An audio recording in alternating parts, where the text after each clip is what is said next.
ரிஷபராசி என்பர்களே, தொழில் ரீதியாகவும் மன ரீதியாகவும் பண ரீதியாகவும் நிறையா விஷயத்தில் மாட்டிட்டு முழிச்சிட்ருக்கீங்க. குடும்பம் சப்போர்ட்னு நினச்சிங்க, குடும்பம் தான் உங்களை வச்சு இன்னும் செஞ்சிட்ருக்கு. குடும்பத்தில் இருக்கிறவங்க எல்லாருமே கடனை தீரு, கஷ்டத்தை சீக்கிரம் குறையாததுன்னு உங்களை இன்னும் ப்ரெஷர் பண்ணிட்டு தான் இருக்காங்க. உதவி செய்கிறாங்களோ இல்லையோ இந்த அட்வைஸ் பண்ணுறதுக்கு ஒரு 100 பேர் வந்துடுறாங்க. என்ன பண்ணுறதுனே தெரியல சார், இனி என்ன நடக்கும்? பணம், வேலை, திருமணம், சொத்து, வாகனம் அடுத்த 12 நாள்லாம் எப்படி இருக்க போகுது? அதுலேயும் இந்த அடுத்த 12 நாட்கள் தான் ரொம்ப பயமாக இருக்குது சார். எப்படி மூவ் பண்ணுறதுனே தெரியல.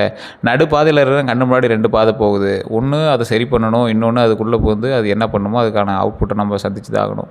இதில் எது சார் நம்மளுக்கு சரியானதாக இருக்கும் அப்படின்னு யோசிச்சுட்டு இருக்கணும். உங்களுக்கு தான் இந்த வீடியோவே. ரிஷபராசிக்காரங்க எப்போவுமே மற்றவர்களுக்காகவே யோசித்து ரொம்ப மனதளவுலையும் சரி, உடல் அளவுலையும் சரி, தூக்கம் இல்லாமல் ரொம்ப ஒரு சைக்காலஜிக்கலாகவும் சரி ரொம்ப அஃபெக்ட் ஆகிருக்கக்கூடிய ஒரு காலகட்டம். பணம் ரொம்ப ஒரு விஷயம்தான். ஆனால் பணம் விஷயத்துக்காக மனசை ரொம்ப புண்படுத்திகிட்டு இருக்கீங்களே அப்படிங்கிற மாதிரி நிறைய பேர்த்து நீங்கள் பேசிகிட்டு இருப்பீங்க. இந்த காலகட்டத்தில் உங்களுடைய ஜாதகத்தை ஃபஸ்ட்டு செக் பண்ணி பாருங்கள்.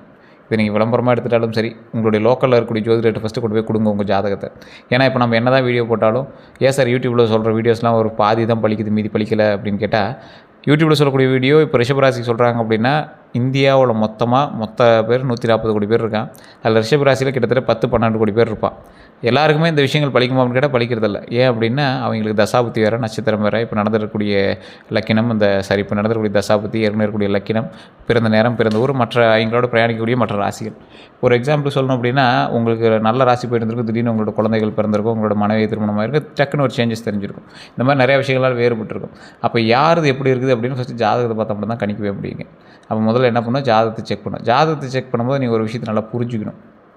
ஜோதிட ரீதியாக சில விஷயங்களை உங்கள் ஜாதகத்தை மட்டும் வச்சு கணிக்க முடியாது. உங்களோடு பிறந்த உங்களுக்கு பிறந்த உங்கள் தாய் தந்தையரோ அல்லது உங்களுடைய குழந்தைகளோ, உங்களுடைய மனைவியோ, இவங்களோட கணவனோ, உங்களுடைய ஜாதகம் தான் உங்களுக்கு சேர்த்து பேச ஆரம்பிக்கும். யாருடைய ராசி வலுவாக இருக்கோ அந்த ராசி அப்படியே பிடிச்சி உங்களுக்கு மேலே தூக்கிட்டு வந்துடும்.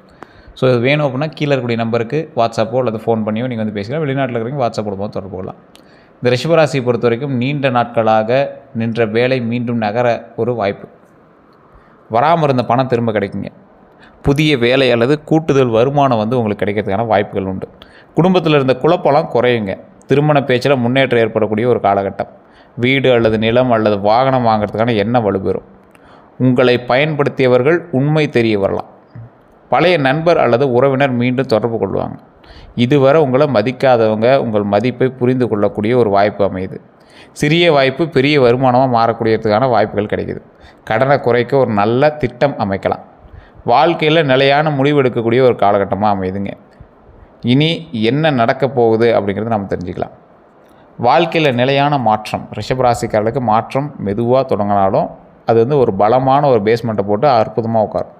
ஆனால் தொடங்கிய மாற்றம் நீண்ட காலம் நிலைக்கக்கூடும். இந்த டைமு திடீர் முடிவை விட திட்டமிட்ட முடிவு நல்ல பலன் தரும். டக்குன்னு எடுக்கிற முடிவை விட பிளான் பண்ணது கொஞ்சம் எக்ஸிக்யூட் ஆகும். ஒரு முக்கியமான நபர் உதவி கொடுப்பாங்க. அவங்க மூலமாக உதவி கிடைக்கும். நீண்ட நாள் காத்திருந்த செய்தி வருங்க. மனதில் இருந்த பயம் குறையும். குடும்பத்திற்காக எடுத்த முயற்சி பலன் தரும். சேமிப்பு, சொத்து மற்றும் தொழில் பற்றிய கவனம் அதிகரிக்குங்க. பழைய பிரச்சனைக்கு தீர்வு உண்டாகும். பழைய பணப்பிரச்சனை பேசி தீர்க்கப்படும். குடும்பத்தில் பேசாமல் இருந்தவங்க மீண்டும் பேசுவாங்க. சொத்து தொடர்பான குழப்பம் தெளிவாகக்கூடிய ஒரு காலகட்டம். வேலை இடத்துல ஏற்பட்ட தவறான புரிதல் குறையுங்க. காதல் அல்லது திருமண உறவில் முடிவு வரும். நீண்ட நாள் மருத்துவம் அல்லது மனக்கவலை குறையக்கூடிய ஒரு எண்ணம் உருவாகும். நீதிமன்றம் மற்றும் அல்லது ஆவண பிரச்சனையில் முன்னேற்றம் ஏற்படும். அதெல்லாம் டாக்குமெண்ட்லாம் செக் பண்ணுவீங்க. புதிய வாய்ப்பு உண்டாகுது. புதிய வேலை அழைப்பு வரும். பழைய வாடிக்கையாளர் மீண்டு வருவாங்க. நண்பர் மூலம் தொழில் வாய்ப்பு கிடைக்கும். குடும்ப தொழிலை விரிவுபடுத்தலாம். ஆன்லைன் வருமான முயற்சி தொடங்கலாம். விற்பனை, நிலம், வாகனம் அல்லது அழகு சார்ந்த தொழிலில் வாய்ப்பு கிடைக்கக்கூடிய ஒரு காலகட்டம். பெண்கள் மூலமாக நல்ல வாய்ப்பு அல்லது ஆதரவு கிடைக்கக்கூடிய ஒரு காலகட்டம். சிறிய முதலீட்டில் பெரிய வருமானம் அல்லது புதிய வருமானம் தொடங்கலாம். அது பெரிய வருமானமாக இருக்குமான்னு தெரியாது, ஓரளவுக்கு பரவாயில்லையாக இருக்கும். தொழில் மற்றும் வேலை பலன்களை பொறுத்த வரைக்கும் நீண்ட நாள் உழைப்பிற்கு அங்கீகாரம் கிடைக்கக்கூடிய ஒரு காலகட்டமாக இருக்க போது. மேலதிகாரி உங்கள் பொறுமையை கவனிப்பாங்க. புதிய பொறுப்பு கிடைக்கக்கூடிய ஒரு காலகட்டம். சம்பள உயர்வு பற்றிய பேச்சு வரும். பதவி உயர்வு தாமதமானாலும் வாய்ப்பு உருவாகலாம். வேறு நிறுவனத்திலிருந்து அழைப்பு வரலாம். பழைய விண்ணப்பத்திற்கு பதிவு வரலாம். வேலை இடத்துல உங்களை எதிர்த்தவங்க அமைதியாகலாம். ரொம்ப உங்களை அப்படியே ஃபோர்ஸ் பண்ணி இது பண்ணாலும் அவங்களாம் கொஞ்சம் அப்படியே சைலண்ட் ஆகுவான். உங்களுடைய யோசனை ஏற்றுக்கொள்ளப்படலாம். நிரந்தர வேலை தொடர்பான நல்ல தகவல் கிடைக்கும். வெளியூர் வேலைவாய்ப்பு உருவாகுங்க. அதே போல் வீட்டிலிருந்து செய்யக்கூடிய வேலை கிடைக்கலாம். தொழில் செய்கிறவங்களுக்கு பழைய வாடிக்கையாளர் மீண்டு வருவாங்க. புதிய ஆர்டர் கிடைக்கும். விற்பனை மெதுவாக உயரும். கமிஷன் வருமானம் கிடைக்கும். கடை அல்லது அலுவலகத்தை மாற்றக்கூடிய எண்ணம் வரலாம். தொழிலில் புதிய பொருளை சேர்க்கலாம். கூட்டுத் தொழிலில் வாய்ப்பு வரலாம். பழைய பாக்கி வசூல் ஆகலாம். வாடிக்கையாளருடைய நம்பிக்கை அதிகரிக்கலாம். விளம்பரம் மூலமாக வருமானம் உயரக்கூடிய ஒரு வாய்ப்பு உள்ளதுங்க. பெண்கள் தொடர்புடைய பொருட்களில் லாபம் கிடைக்குங்க. நிலம், வீடு, வாகனம், உணவு, ஆடை மற்றும் அழகு சார்ந்த தொழில்களில் நல்ல பலன் தரும். இந்த பெண்கள்லாம் நீங்கள் இந்த தொழில் பண்ணிட்டு இருக்கீங்களே, இந்த உணவு, இந்த ஆடை, அழகு, இந்த பியூட்டிஷியன், இந்த மாதிரி இதெல்லாம் கொஞ்சம் நல்லாயிருக்கும், பரவாயில்லையா இருக்கும். தொழிலில் கவனிக்க வேண்டியது அப்படின்னு பார்த்திங்கன்னா, வாய்மொழி ஒப்பந்தத்தை மட்டும் நம்ப வேண்டாம். அதே போல் நண்பரோடு தொழில் செய்தாலும் கணக்கை எழுதி பதிவு செய்யணும் அப்படிங்கிறது ஞாபகம் வச்சுக்கோங்க. தொழில் ரகசியத்தை அனைவரிடமும் கூற வேண்டாம். அதிக கடன் வாங்கி விரிவுபடுத்த வேண்டாம். பழைய நஷ்டத்தை உடனே சரி செய்யணும் அப்படிங்கிறது ஞாபகம் வச்சுக்கோங்க. அந்த அவசரம் வேண்டாம். புதிய கூட்டாளியை முழுமையாக நம்புவதற்கு முன்னாடி கவனிக்கணும் அப்படிங்கிறது ஞாபகம் வச்சுக்கோங்க. வாடிக்கையாளருக்கு அளவுக்கு மீறி கடன் கொடுக்க வேண்டாம். பணம் வராமல் பொருளை ஒப்படைக்காதீங்க. பணம் மற்றும் பொருளாதார நிலையை பொறுத்த வரைக்கும், பண வரவை பொறுத்த வரைக்கும் பழைய பாக்கி கிடைக்கக்கூடிய ஒரு காலகட்டமாக இருக்கும். சம்பளம் அல்லது வருமானம் மெதுவாக உயரும். இரண்டாவது வருமானம் வாய்ப்பு உருவாக்கக்கூடிய ஒரு காலகட்டம். கமிஷன் அல்லது ஊக்கத்தொகை கிடைக்கக்கூடிய ஒரு காலகட்டம். அதேபோல் குடும்ப உறுப்பினர் பண உதவி செய்வாங்க. நகை, நிலம் அல்லது வாகனம் மூலமாக பணம் கிடைக்குங்க. இது எல்லாமே இருந்தாலும் சேமித்த பொருள் நல்ல விலைக்கு விற்கப்படும். சேமித்து வச்சுப்பீங்க பார்த்தீங்களா பொருள், அதெல்லாம் நல்ல விலைக்கு விற்குங்க. வாடகை வருமானம் கிடைக்கும். பெண்கள் மூலம் பண உதவி அல்லது வாய்ப்பு வரக்கூடிய ஒரு காலகட்டமாக இருக்குங்க. தொழிலில் லாபம் படிப்படியாக அதிகரிக்குங்க. செலவுகளை பொறுத்த வரைக்கும் வீட்டு செலவு அதிகரிக்கக்கூடிய ஒரு காலகட்டம். வாகன பராமரிப்பு செலவு வரலாம். அதே போல் குடும்ப சுப நிகழ்ச்சிக்காக செலவு வருங்க. அதே போல் மருத்துவம் அல்லது கல்வி செயல்படலாம். அதே போல் மருத்துவம் அல்லது கல்வி செலவு ஏற்படுங்க. இந்த செலவுகள்லாம் உங்களுக்கு நன்மையான செலவுகள் தான், இருந்தாலும் பிரச்சனை இல்லை. வீட்டு பொருட்கள் வாங்க வேண்டி இருக்கக்கூடிய ஒரு காலகட்டமாக அமையுது. இந்த அழகு, இந்த பியூட்டிஷியனு, இந்த ட்ரெஸ்ஸு, இந்த மாதிரி வசதிக்கான செலவுகள் உங்களுக்கு அதிகமாகும். பழைய கடன் முடிக்கிறதுக்கு தொகை செலுத்த வேண்டியிருக்கும். வீட்டை புதுப்பிக்கக்கூடிய செலவு வரலாம். கடன் நிலையை பொறுத்த வரைக்கும் கடனை குறைக்க புதிய திட்டம் அமைப்பீங்க. பல சிறிய கடன்களை ஒன்றாக சேர்த்து கட்டுப்படுத்தலாம். அதேபோல் பழைய கடன் தொடர்பான அழுத்தம் குறையக்கூடிய ஒரு காலகட்டமாக இருக்கும். நிலையான வருமானம் உண்டாகுதுங்க. நிலையான வருமானம் கிடைத்தாலும் கடனை விரைவாக குறைக்கலாம் அப்படிங்கிற எண்ணம் உருவாகணும். அதை ஃபஸ்ட்டு மைண்ட் ஞாபகம் வச்சுக்கோங்க. குடும்ப உதவியால் ஒரு கடன் முடிவுக்கு வருங்க. தவணை முறையில் சுமையை குறைக்க முடியும். பணத்தினுடைய கவனம் ரொம்ப கவனமாக இருக்கணும். பிறருக்காக உங்கள் பேரில் கடன் வாங்காதீங்க. இரக்கத்தில் பணம் கொடுக்க வேண்டாம். அதே போல் ஆவணம் இல்லாமல் பெரிய தொகை கொடுக்கவே கொடுக்காதீங்க. விரைவில் இரட்டிப்பு லாபம் தரும் அப்படிங்கிற திட்டத்தை நம்ப வேண்டாம். நண்பர் சொன்னதால் மட்டும் முதலீடு செய்யாதீங்க. சம்பளம் வந்தோட முழுமையும் செலவு பண்ணி விடாதீங்க. வெயிட் பண்ணுங்கள். குறைந்தபட்சம் ஒரு பகுதியை மட்டும் சேமிக்கிறதுக்கு ஞாபகம் வச்சுக்கோங்க. குடும்பத்தில் பண விஷயத்தை தெளிவாக பேசணும் அப்படிங்கிறது ஞாபகம் வச்சுக்கோங்க. இந்த காதலை பொறுத்த வரைக்கும் பழைய காதல் மீண்டும் தொடர்பு கொள்வாங்க. ஃபோனோ மெசேஜோ ஏதோ ஒன்று வருங்க. நீண்ட நாள் பேசாமல் இருந்தவங்க பேசுவாங்க. நண்பராக இருந்தவங்க காதலை வெளிப்படுத்துவாங்க. உண்மையானவங்க யார் அப்படிங்கிறது தெரிய வரக்கூடிய ஒரு காலகட்டம். போலியான அன்பு காட்டியவங்க விலகுவாங்க. உறவில் இருந்த சந்தேகம் குறையும். குடும்பம் எதிர்த்த உறவு மீண்டும் பேச்சுவார்த்தை வரலாம். அதே போல் தொலைதூர உறவில் சந்திப்பு ஏற்படக்கூடிய ஒரு காலகட்டம். மனதில் வச்சிருந்த உண்மை வெளிப்படக்கூடிய ஒரு காலகட்டம். ஒருதலை காதலுக்கு முடிவு கட்டக்கூடிய ஒரு காலகட்டமாக அமையுது. புதிய அறிமுகம் ஆழமான உறவாக கூட மாறலாம். அதே போல் காதலில் கவனமாக இருக்கணும். பழையவர் திரும்ப வந்தவுடன் உடனே நம்பாதீங்க. எதுக்கு வந்தாங்க என்னென்னு எல்லாமே விசாரிங்க. இரக்கத்தையும் காதலையும் குழப்பாதீங்க. துணையை கட்டுப்படுத்த முயற்சிக்காதீங்க. அதே போல் மனதில் வச்சுக்கிட்டு அமைதியாக இருக்காதீங்க. பணம் மற்றும் காதலை ஒன்றாக கலக்காதீங்க. காதலுக்கும் பணத்துக்கும் டிஃப்ரெண்ட் இருக்கிறதுக்கு ஞாபகம் வச்சுக்கோங்க. குடும்ப பிரச்சனையை வெளிநபர்கிட்ட பகிராதீங்க. உங்களுடைய துணைவியாரை பற்றியோ இல்லை உங்களோட காதலை பற்றியோ வெளிநபர்கிட்ட நண்பரோ யார்கிட்டையும் பேச வேண்டாம். சிறிய விஷயத்தை சந்தேகமாக மாற்றாதீங்க. திருமண பலன்களை பொறுத்த வரைக்கும் திருமணம் ஆகாதவங்களுக்கு தாமதமான திருமண பேச்சுவார்த்தை தொடங்கக்கூடிய ஒரு காலகட்டமாக அமையுது. குடும்பம் மூலமாக நல்ல வரன் அமையுது. வேலை அல்லது நண்பர்கள் மூலமாக அறிமுகம் ஏற்படக்கூடிய ஒரு காலகட்டம். பொருளாதாரமாக நிலையாக துணை கிடைக்குங்க. பொருளாதாரமான நிலையான துணை கிடைக்கும். அதே போல் வேறு ஊர் தொடர்புடைய வரன் அமையுங்க. முன்பு நின்ற பேச்சு, திருமண பேச்சு மீண்டும் நகரக்கூடிய ஒரு காலகட்டம். வெளிப்புற அழகை மட்டும் வச்சு முடிவு செய்யாதீங்க. திருமணம் ஆனவங்களுக்கு துணையினுடைய ஆதரவு அதிகரிக்கக்கூடிய ஒரு காலகட்டம். பழைய கருத்து வேறுபாடு குறையக்கூடிய ஒரு காலகட்டம். பண விஷயத்தில் தெளிவு ஏற்படக்கூடிய ஒரு காலகட்டம். குடும்பத்தை மாற்றம் முடிவு வரலாம். குடும்பத்தை மாற்றத்துக்கான முடிவு வரும். அதே போல் வீடு அல்லது வாகனம் வாங்குறதுக்கான சேர்த்து திட்டமிடுவீங்க. குழந்தை தொடர்பான நல்ல செய்தி கிடைக்கக்கூடிய ஒரு காலகட்டமாக அமையுது. 3ஆம் நபர் தலையீடு குறையக்கூடிய ஒரு காலகட்டம். அவன் ஒருத்தன் தான் டென்ஷன் பண்ணிட்டே இருந்தான், அப்போ எப்படியே விட்டுறான் அப்படிங்கிற மாதிரி இருக்கும். குடும்ப பொறுப்பு அதிகரிக்கக்கூடிய ஒரு காலகட்டமாக அமையும். அன்பை செயலால் மட்டுமின்றி வார்த்தையாலும் காட்டணும் அப்படிங்கிற ஞாபகம் வச்சுக்கோங்க. பழைய பிரச்சனையை மீண்டும் எடுத்து கூறாதீங்க. குழந்தை பாக்கியத்தை பொறுத்த வரைக்கும் குழந்தைகள் தொடர்பான நல்ல செய்தி கிடைக்கக்கூடிய ஒரு காலகட்டமாக அமையுது. குழந்தைகளுடைய கல்வியில் முன்னேற்றம் ஏற்படலாம். குழந்தைகளுடைய கலைத்திறன் வெளிப்படலாம். குழந்தைக்காக செலவு அதிகரிக்கலாம். அதே போல் உயர்கல்வி பற்றி முடிவு வரலாம். குழந்தைகளுடைய உடல்நலத்தில் கவனம் தேவைப்படும். குழந்தைகளுடன் அதிக நேரம் செலவிட வேண்டியிருக்கும். அவர்களை மற்றவர்களோடு ஒப்பிடக்கூடாது. அதிக கட்டுப்பாடு கொடுக்காம வழி நடத்தணும் அப்படிங்கிறத ஞாபகம் வச்சுக்கோங்க. அதேபோல் குழந்தைகளுடைய விருப்பத்தையும் கேட்கணும் அப்படிங்கிற ஞாபகம் வச்சுக்கோங்க. துல்லியமாக குழந்தைகளோட பாக்கியத்தை பற்றி தனிப்படி தெரிஞ்சுக்கணும்னா ஜாதகம் பார்த்தா தான் தெரியுங்க. கீழே நம்பர் கொடுத்துட்டு நீங்கள் வேணால் பயன்படுத்திக்கோங்க. வீடு அல்லது நிலத்தை பற்றி பார்க்கணும் அப்படின்னா சொத்து வாங்குறதுக்கான எண்ணம் அதிகரிக்கும். ஆனால் அதுக்கான பணம் வந்து நீங்கள் லோன் போட்டு தான் வாங்குவீங்க. நிலம் பற்றி நல்ல தகவல் கிடைக்குங்க. பழைய சொத்து விற்பனை ஆகக்கூடிய ஒரு காலகட்டம். வீடு கடன் முயற்சியை வந்து நகருங்க.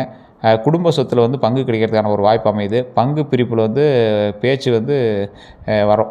பங்கு பிரிவு பற்றின பேச்சுகள் வந்து வரும். பழைய வீட்டை வந்து புதுப்பிக்கக்கூடிய ஒரு காலகட்டமாக அமையுது. புதிய வீடு கட்டக்கூடிய திட்டம் உருவாகுங்க. அதே போல் விவசாய நிலம் வாங்கக்கூடிய வாய்ப்பு வரக்கூடிய ஒரு காலகட்டம். வாடகை வருமானம் வந்து தொடங்கலாம். கடை மற்றும் தொழில் இடம் வந்து வாங்கக்கூடிய ஒரு காலகட்டமாக அமையுது. பெண்கள் வழியிலான சொத்துக்கு உதவி வந்து கிடைக்கக்கூடிய ஒரு காலகட்டம். தாய் வழி சொத்து பற்றிய பேச்சு வரக்கூடிய ஒரு காலகட்டமாக அமையுதுங்க. சொத்தில் கவனமாக இருக்கணும். தாய் பத்திரத்தை சரி பார்க்கணும் அப்படின்னு ஞாபகம் வச்சுக்கோங்க. வில்லங்க சான்றிதழை பார்க்கணும் அப்படிங்கிற ஞாபகம் வச்சுக்கோங்க. நீர்வழி மற்றும் நிலத்தினுடைய தன்மையை சரி பார்க்கணும் அப்படிங்கிற ஞாபகம் வச்சுக்கோங்க. தண்ணிலாம் இருக்குதா நிலத்தில் அப்படின்னு ஃபஸ்ட்டு செக் பண்ணிட்டு வாங்க. வாகன பலன்களை பொறுத்த வரைக்கும் புதிய இருசக்கர வாகனம் வாங்கக்கூடிய ஒரு காலகட்டம். பழைய காரை மாற்றக்கூடிய ஒரு காலகட்டம். குடும்பத்திற்காக வசதியான வாகனம் வாங்கலாம் அப்படிங்கிற ஒரு எண்ணம் ஏற்படும். தொழிலுக்காக வாகனம் தேவைப்படலாம். அதே போல் பயன்படுத்திய வாகனம் நல்ல விலையில் கிடைக்கக்கூடிய ஒரு காலகட்டமாக அமையும். பழைய வாகனத்தை விற்று பணம் கிடைக்கக்கூடிய ஒரு காலகட்டம். வாகன கடன் வந்து முயற்சி வந்து நகரும். அதாவது வாகன கடன் முயற்சி வந்து நகரலாம். குடும்பத்தோடு நீண்ட பயணம் செல்லக்கூடிய ஒரு காலகட்டம். வாகன பராமரிப்பு செலவு வரலாம். புதிய வாகனத்திற்கு முன்பதிவு சேர்க்கலாம். போய் அட்வான்ஸ் கட்டுவீங்க. எலக்ட்ரிக் ஸ்கூட்டி வாங்குவீங்க. அந்த மாதிரி இருக்கும். வாகனத்தில் கவனமாக இருக்க வேண்டியது வெளிப்புற அழகை மட்டும் பார்த்து வாகனம் வாங்காதீங்க. செகண்ட் ஹேண்ட் வாங்குறீங்க அப்படின்னா அதை மட்டும் வாங்காதீங்க. இன்ஜின் மட்டும் சர்வீஸ்லாம் செக் பண்ணுங்கள். ஆவணத்தை சரியாக இருக்கா, டாக்குமெண்ட் சரியாக இருக்கா அப்படின்னு செக் பண்ணுங்கள். ஆக்சிடென்ட் ஹிஸ்ட்ரி இருக்கான்னு செக் பண்ணுங்கள். மாத தவறு வருமானத்திற்கு ஏற்ற மாதிரி இருக்குமா, இஎம்ஐ கட்ட முடியுமான்னு பாருங்கள். சோர்வோடு வாகனம் ஓட்டாதீங்க. ஃபோன் பேசிட்டு வாகனம் ஓட்டாதீங்க. இரவு நேரத்தில் இந்த மழை காலத்தெல்லாம் பார்த்து பக்கமாக வாகனம் ஓட்டணும். பயன்படுத்திய வாகனத்தை மெக்கானிக்கிட்ட சோதனை கொடுத்து செக் பண்ணிட்டு சர்வீஸ் ஹிஸ்ட்ரிலாம் செக் பண்ணிட்டு வாங்குங்க. வெளிநாட்டு வாய்ப்புலாம் இருக்குதுங்க. வேலை காரணமாக வெளியூர் போகிறதுக்கான வாய்ப்புகள் இருக்குது. புதிய இடத்துல தொழில் தொடங்குறதுக்கான வாய்ப்புகள் இருக்குது. வேறு மாநிலத்தில் விற்பனை வாய்ப்புகள் வந்து இருக்குது. குடும்பத்தோடு இடமாற்றம் செய்யக்கூடிய இடங்களும் இருக்குது. வெளியூர் முயற்சியில் கவனம் தேவைங்க. போலியான முகவர்களை நம்ப வேண்டாம். முன்பணம் கொடுக்கும் முன்னாடி நிறுவனத்தை சரிபார்க்கணும் அப்படின்னு ஞாபகம் வச்சுக்கோங்க. சம்பளம், வேலை மற்றும் தங்குமிடம் தெளிவாக இருக்கணும் அப்படிங்கிற ஞாபகம் வச்சுக்கோங்க. ஒப்பந்தத்தை முழுமையாக படிக்கணும் அப்படிங்கிற ஞாபகம் வச்சுக்கோங்க. ஆவணங்களை நிபுணரிடம் சரிபார்க்க வேணும் அப்படிங்கிற ஞாபகம் வச்சுக்கோங்க. அதே போல் வெளிநாடு என்பதற்காக எந்த வாய்ப்பையும் ஏற்க வேண்டாம். வெளிநாடு அப்படிங்கிறதுக்காக எந்த வாய்ப்பையும் ஏற்கணும் அப்படிங்கிற அவசியம் இல்லை. கொஞ்சம் வெயிட் பண்ணுங்கள். குடும்ப வாழ்க்கையை பொறுத்த வரைக்கும் குடும்பத்தில் பழைய பிரச்சனைகள் குறையக்கூடிய ஒரு காலகட்டமாக இருக்குதுங்க. பேச்சால் இருந்த உறவினர் மீண்டும் பேசுவாங்க. பேசாமல் இருந்த உறவினர் மீண்டும் பேசுவாங்க. திருமணம் அல்லது சுப நிகழ்ச்சி பற்றிய செய்தி வருங்க. குடும்ப செலவு அதிகரிக்கக்கூடிய ஒரு காலகட்டம். வயதான ஒருவனுடைய உடல்நிலை கவனம் பெறும். சகோதரர் அல்லது சகோதரி உதவி செய்வாங்க. குடும்ப சொத்து பற்றி பேச்சு வரலாம். வீட்டை மாற்றக்கூடிய முடிவு வரக்கூடிய ஒரு காலகட்டம். குடும்பத்தில் உங்கள் பொறுப்பு அதிகரிக்கக்கூடிய ஒரு காலகட்டம். நீங்கள் செய்த உதவியின் மதிப்பு புரியலாம். குடும்பத்தில் மறைக்கப்பட்ட விஷயம் வெளிவரலாம். உங்கள் முடிவை முதலில் எதிர்த்தவங்க பின்னாடி ஏற்கக்கூடிய ஒரு காலகட்டமாக அமையும். குடும்ப அமைதிக்காக எல்லா பொறுப்பையும் தனியாக ஏற்க வேண்டும். பண விஷயங்களை வெளிப்படையாக பேச வேண்டும். அதாவது பிடிவாதத்தை குறைக்கணும் அப்படிங்கிற ஞாபகம் வச்சுக்கோங்க. மனதில் வச்சுக்கிட்டு அமைதியாக இருக்கணும் அப்படிங்கிறத ஞாபகம் வச்சுக்கோங்க. குடும்ப உறுப்பினர்களுடைய கருத்தையும் கேட்கணும் அப்படிங்கிறத ஞாபகம் வச்சுக்கோங்க. வேலை மன அழுத்தத்தை வீட்டில் காட்டாதீங்க. அன்பை வெளிப்படையாக காட்ட அப்படியே ஒரு அன்பு மனசுலேயே வச்சுக்கிட்டு வெளிப்படையாக காட்ட மாட்டீங்க. இந்த ராசிக்காரங்க எப்பயுமே அப்படி ரிஷபம் பொறுத்த வரைக்கும் பேசிக்கலாம், பாசம் இருக்குது, போய் வேலையை பாரு அப்படிங்கிற மாதிரி தான் போவீங்க. தயவு செஞ்சு அன்பு கொஞ்சம் வெளியே காட்டுங்க. ஒன்றும் பிரச்சனை இல்லை.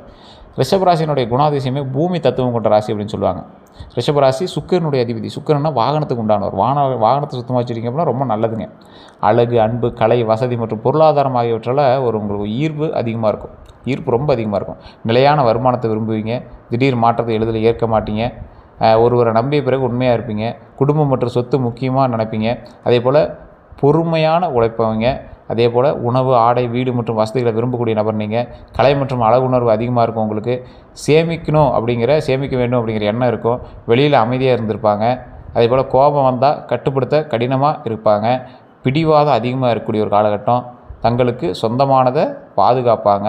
அன்பை செயலால் காட்டுவாங்க. நீண்ட நாள் உறவை விரும்புவாங்க. ஒரு முறை முடிவு செஞ்சால் மாற்றுவது கடினம். மெதுவாக தொடங்கி நிலையான வெற்றியை அடைவாங்க. தற்போது மனசில் இருக்கக்கூடிய எண்ணங்கள் அப்படின்னு பார்த்திங்கன்னா, என் பணநிலை எப்போ சீராகும், எப்போ பணம் சரியாகும், எனக்கு சொந்த வீடு எப்போ அமையும், வேலை மாற்றம் வேண்டுமா, தொழில் தொடங்கலாமா, என் கடன் எப்போ முடியும், என்னை உண்மையாக மதிப்பவங்க யார், திருமணம் எப்போது நடக்கும், நான் செய்த உதவிக்கு ஏன் மதிப்பு கிடைக்கவில்லை, குடும்பத்தில் எல்லா சுமையும் ஏன் மீது இருக்குது, என் வாழ்க்கையில் நிலைத்தன்மை எப்போ வரும், ரிஷபராசினுடைய பிறப்பு ரகசியமே தான். மெதுவாக உயர்வீங்க. தாமதமானவங்களும் நிலைமையான வெற்றி இருக்கும். குடும்பத்திற்கு சொத்து உருவாக்குவீங்க. பணத்தை பொருளாக மாற்றுவீங்க. வாடகை வாழ்க்கையை சொந்த வீடாக மாற்றுவீங்க. இதெல்லாம் உங்களுக்கு நல்லது தான் இருக்குது, ஒன்றும் பிரச்சனை இல்லை. ஆனால் பொறுமையாக தான் நடக்கும். வயது அதிகரிக்க பொருளாதார நிலை மேம்படும். உங்களுக்கு தங்களுடைய வாழ்க்கையை படிப்படியாக கட்டி எழுப்புவீங்க. ஸோ பொறுமையாக இருந்தீங்கன்னா நன்மை உண்டு. ஸோ இந்த ராசியை பொறுத்தவரைக்கும் பொறுப்பானவங்க, உழைப்புக்கு பேர் போனவங்க, நம்பகத்தன்மை உங்கள்கிட்ட இருக்கும், பொருளாதார சிந்தனை இருக்கும், கலை மற்றும் அழகு உணர்வு இருக்கும், குடும்ப அக்கறை இருக்கும். ரிஷபராசிக்கு சவால்கள் இருக்குது, இல்லைன்னா இல்லை. நீங்கள் ரொம்ப நல்லவங்களும் இல்லை, உங்களுக்கு எல்லாமே பாசிட்டிவும் கிடையாது. சில விஷயங்கள் இருக்குது. அதிக பிடிவாதம், அதே உங்களுக்கு மிகப்பெரிய ட்ராபேக்கு.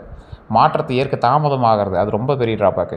பழைய விஷயத்தை விட முடியாமல் இருக்கிறது, வசதியை விட்டு வெளியேற வர முடியாமல் இருக்கிறது, மனதில் உள்ளதை சொல்லாமல் இருக்கிறது, அதே போல் அதிக உணவு அல்லது ஆடம்பர ஆசை இருக்கிறது, பணம் மற்றும் சொத்தில் அதிக பற்றுதல் இருக்குது, தவறானவர்களையும் நீண்ட நாள் நம்புறதுங்க, கோபத்தை உள்ளுக்குள்ளே வச்சிட்டு இருக்கிறது, முடிவெடுக்க அதிக நேரம் எடுத்துக்கிறது, அன்பில் அதிக உரிமை காட்டுறது, புதிய வாய்ப்பு சந்தேகத்தால் தவற விடுறது, நான் சொல்வது தான் சரி அப்படிங்கிற எண்ணம் உங்களுக்கு இருக்கிறது, செலவு செய்த பிறகு கவலைப்படுறது, இது எல்லாத்தையுமே சரி பண்ணிக்கோங்க.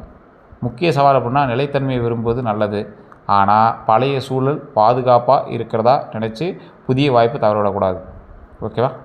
அதை கொஞ்சம் மைண்டில் ஞாபகம் வச்சுக்கோங்க.